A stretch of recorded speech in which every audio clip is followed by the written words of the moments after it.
ಹೇಳುವ ರಾಜ್ಯ ಸರ್ಕಾರಕ್ಕೆ ಮಾನ ಮರ್ಯಾದೆ ಇಲ್ಲ. ಕೇಂದ್ರ ಸಚಿವ ಜೋಶಿ ಕಿಡಿ. ಹುಬ್ಬಳ್ಳಿಯಲ್ಲಿ ಮಂತ್ರಾಕ್ಷತೆ ನಾವು ಕೊಡುತ್ತಿದ್ದೇವೆ. ಇದರ ವಿವಾದವನ್ನು ಕಾಂಗ್ರೆಸ್ ಮಾಡುತ್ತಿದೆ.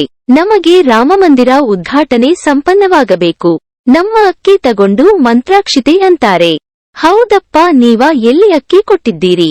ಸುಳ್ಳ ಹೇಳೋರಿಗೆ ನಾಚಿಕೆ ಮಾನ ಮರ್ಯಾದೆ ಇಲ್ಲ ಎಂದು ಕೇಂದ್ರ ಸಚಿವ ಪ್ರಹ್ಲಾದ ಜೋಶಿ ಹೇಳಿದರು. ಮಂತ್ರಾಕ್ಷತೆ ನಾವು ಕೊಡ್ತಾ ಇದ್ದೇವೆ ಮತ್ತು ಇದರ ಕಾಂಟ್ರವರ್ಸಿ ಕ್ರಿಯೇಟ್ ಮಾಡಬೇಕು ಅಂಥೇಳಿ ಅವರು ಪ್ರಯತ್ನ ಮಾಡ್ತಾ ಇದ್ದಾರೆ. ನಮಗೆ ರಾಮ ಮಂದಿರದ ಉದ್ಘಾಟನೆ ಅತ್ಯಂತ ಸುಸೂತ್ರವಾಗಿ ಸುಸಂಪನ್ನವಾಗಿ ಆಗಬೇಕು. ಎಲ್ಲ ಭಕ್ತರು ಇದರಲ್ಲಿ ಇನ್ವಾಲ್ವ್ ಆಗಬೇಕು. ಇದು ಭಕ್ತಿ, ಉತ್ಸಾಹ, ಶ್ರದ್ಧೆಯಿಂದ ನಡೆಯುವಂಥ ಕಾರ್ಯಕ್ರಮ. ಆದರೆ ನಮ್ಮ ಅಕ್ಕಿ ತೊಗೊಂಡು ನಿಮ್ಮ ಅಕ್ಕಿಯಿಂದ ನೀವು ಕೊಟ್ಟಿರಲಿಲ್ಲಪ್ಪ.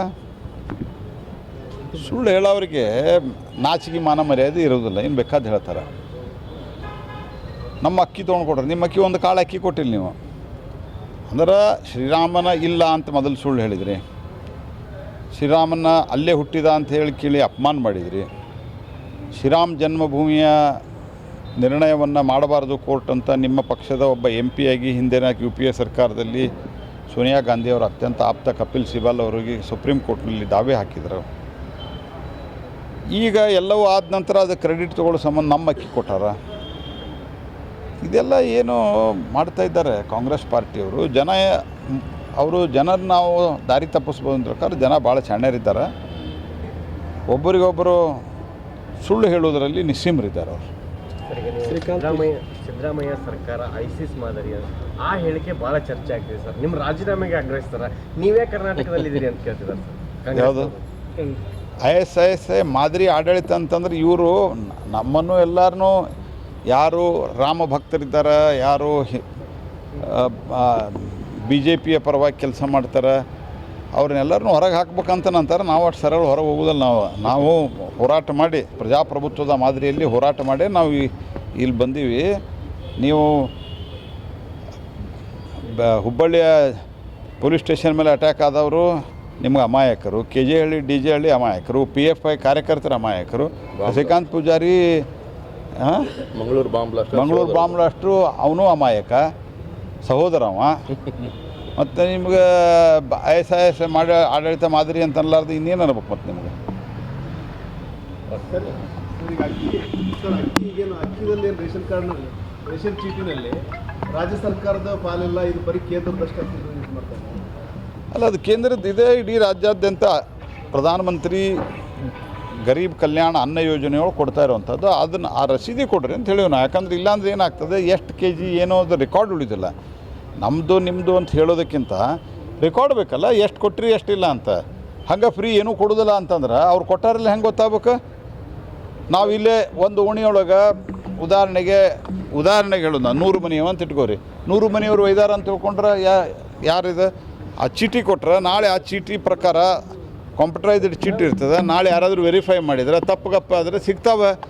ಇವ್ರು ನಾವು ರಸೀದಿ ಕೊಡೋದಿಲ್ಲ ಅಂತಂದ್ರೆ ಅರ್ಥೇನ? ಅಲ್ಲ, ಈಗ ಕೇಂದ್ರ ಸರ್ಕಾರದ ಮೆನ್ಷನ್ ಮಾಡಿ ಅಂದ್ರೆ ನಮ್ಮದು ತೆರಿಗೆ ಪಾಲಿದೆ, ನೀವು ಬರೀ ಕೇಂದ್ರ ಸರ್ಕಾರದ ತಮ್ಮದಷ್ಟೇ ಇದು ಬಿಂಬಿಸ್ಕೊಳ್ತಾ ಇದ್ದಾರೆ ಅನ್ನೋದು ಆರೋಪ. ನೋಡ್ರಿ, ರಾಜ್ಯ ಸರ್ಕಾರ ಇದು ಕೇಂದ್ರ ಸರ್ಕಾರದ ಸಂಪೂರ್ಣ ಕೇಂದ್ರ ಸರ್ಕಾರದ ಬೊಕ್ಕಸದಿಂದ ಕೊಡ್ತಾ ಇರುವಂಥ ಯೋಜನೆ. ಇದು ಪ್ರಧಾನಮಂತ್ರಿ ಗರೀಬ್ ಅನ್ನ ನೀವು ಕೊಡ್ರಲ್ಲ ನಿಮ್ಮ ರಾಜ್ಯ ಸರ್ಕಾರದಿಂದ. ಇನ್ನು 5 kg ಕೊಡ್ತೀವಿ ಅಂತ ಹೇಳಿದರೆ ಆ್ಯಕ್ಚುಲಿ 10 kg ಅಕ್ಕಿ ಅಂತ ಭಾಷಣ ಮಾಡಿದ್ರಲ್ಲ. ನನಗೂ ಫ್ರೀ, ನಿನಗೂ ಫ್ರೀ, ಮಾದೇವಪ್ಪ ನಿನಗೂ ಫ್ರೀ, ನನಗೂ ಫ್ರೀ, ನನ್ನ ಹೆಂಡ್ತಿಗೂ ಫ್ರೀ ಅಂತ ಮಾತಾಡಿದ್ರಲ್ಲ. ಮತ್ತು ಕೊಡ್ರಲ್ಲ, ಕೊಡೋದಿಲ್ಲ ಯಾಕೆ ಮತ್ತೆ? ಗುಜರಾತ್ ಸಂಬಂಧಪಟ್ಟಾಗೆ ಪ್ರಕರಣ ಸಂಬಂಧಪಟ್ಟಾಗೆ ಸುಪ್ರೀಂ ಕೋರ್ಟ್ ನಿರ್ಣಯ ಕೊಟ್ಟದ. ನಾವೇನು ಸುಪ್ರೀಂ ಕೋರ್ಟ್ ನಿರ್ಣಯ ಬಗ್ಗೆ ಸುಪ್ರೀಂ ನ್ಯಾಚುರಲಿ ಅದನ್ನು ಕಾನೂನಿನ ಹೋರಾಟ ಏನಾದರೂ ಇದ್ರೂ ಅವ್ರು ಸಂಬಂಧಿಸಿದವ್ರು ಮಾಡ್ತಾರೆ. ಅದ್ರ ಬಗ್ಗೆ ನನಗೇನು ಹೇಳೋದಿಲ್ಲ. ನೀವು ಸಂಸದರಾಗಿ ಅವ್ರಿಗೆ ಅಂಕಿ ಸಂಖ್ಯೆ ಗೊತ್ತಿಲ್ಲ, ಅವ್ರು ರಾಜೀನಾಮೆ ಕೊಡ್ಬೇಕಂತ ಮಾತಾಡ್ತಿದ್ರು. ಇಲ್ಲೇ ಸಂತೋಷ್ ಲಾಡ್ ಅವರೇ ಮಾತಾಡ್ತಿದ್ದಾರೆ. ಏನು ಮಾತಾಡ್ತಾರೆ ರೀ ಅವ್ರು? ಸುಮ್ಮನಪ್ಪ, ಅವರು ಮಂತ್ರಿಗಿರಿ ಉಳಿಬೇಕಲ್ಲ, ಅದಕ್ಕೆ ಮಾತಾಡ್ತಾರೆ. ಅಲ್ಲಿ ನನಗೆ ಬೈದ್ರ, BJPಗೆ ಬೈದ್ರ, ಮೋದಿಗೆ ಬೈದ್ರ, ಮಂತ್ರಿಗಿರಿ ಉಳಿತದ, ಅದಕ್ಕೆ ಮಾತಾಡ್ತಾರೆ. ಮಾತಾಡ್ಬಿಡ್ರಿ ಪಾಪ. ಪೂಜೆ ಮಾಡ್ತೀನಿ ಅದೇ ಹೇಳಿದ್ನಲ್ರಿ, ಎಲ್ಲ ದೇವಸ್ಥಾನಗಳಲ್ಲಿ ಪೂಜೆ ಮಾಡ್ಬೇಕಂತ ಹೇಳಿ ಕಾಂಗ್ರೆಸ್ ಇದು ಮಾಡ್ತಾರೆ. ಅಲ್ಲ, ಮಾಡಿದ್ದಾರೆ. ಯಾಕೆ ಮಾಡಿದ್ದಾರೆ ಅಂತಂದ್ರೆ ಇಷ್ಟು ದಿವಸ ರಾಮ ಇಲ್ಲ ಅಂತಿದ್ದಾರಲ್ಲ, ಇಷ್ಟು ದಿವಸ ರಾಮ ಇಲ್ಲ, ಕೃಷ್ಣ ಇಲ್ಲ, ಆಮೇಲಿಂದ ದೇವಸ್ಥಾನದೊಳಗೆ MB ಪಾಟೀಲ್ ಜೋಡಿ ಹೋದದ್ದು ಒಂದು ವಿಡಿಯೋ ಬಂದ ನೋಡ್ರಿಲ್ಲ, ದೇವಸ್ಥಾನದೊಳಗೆ ಒಳಗೆ ಹೋಗೋದಲ್ಲ, ಅದ ದರ್ಗಾಕ್ಕೆ ಹೋಗಿ ಮಾಲಿ ಹಾಕ್ತಾರೆ. ಇದೆಲ್ಲ ಜನ ನೋಡಿದಾರೆ. ಆಮೇಲಿಂದ ಇವ್ರ ಪಾರ್ಟಿ, ನಾ ಈಗಾಗಲೇ ಹೇಳಿದೆ, ಇವ್ರ ಪಾರ್ಟಿಯ ವ್ಯಕ್ತಿನ ರಾಮ ಇಲ್ಲೇ ಇಲ್ಲ ಅಂತ ಹೇಳಿದ್ದ. ಸೋನಿಯಾ ಗಾಂಧಿಯವರು ರಾಮ ಕಾಲ್ಪನಿಕ ವ್ಯಕ್ತಿ ಅಂತ ಹೇಳಿದರು. ಅದನ್ನೆಲ್ಲ ಈಗ ರಿಪೇರಿ ಮಾಡ್ಕೊಳ್ಳಿಕ್ಕೆ ಮೊದಲ ಇದರ ಮೇಲೆ ಕೋರ್ಟ್ ಮೇಲೆ ಜನಿವಾರ ಹಾಕೊಂಡು ಅಡ್ಡಾಡಿದ್ರೆ ಅದು ಪ್ರಯೋಜನ ಬೀಳಲಿಲ್ಲ. ಈಗ ಇದನ್ನು ಮಾಡ್ತಾ ಇದ್ದಾರೆ ಜನ. ಏನು ಇವ್ರು ಯಾರು, ಏನು ಇವ್ರು ಹೆಂಗೆ ನಡ್ಕೊಂಡಾರ ಅನ್ನೋದು ಗೊತ್ತದ. ಕರಸೇವಕರ ಮೇಲೆ ಗುಂಡು ಹರಿಸ್ತವ್ರು ಯಾರು ಎಲ್ಲ ಗೊತ್ತಿದೆ. Thank you.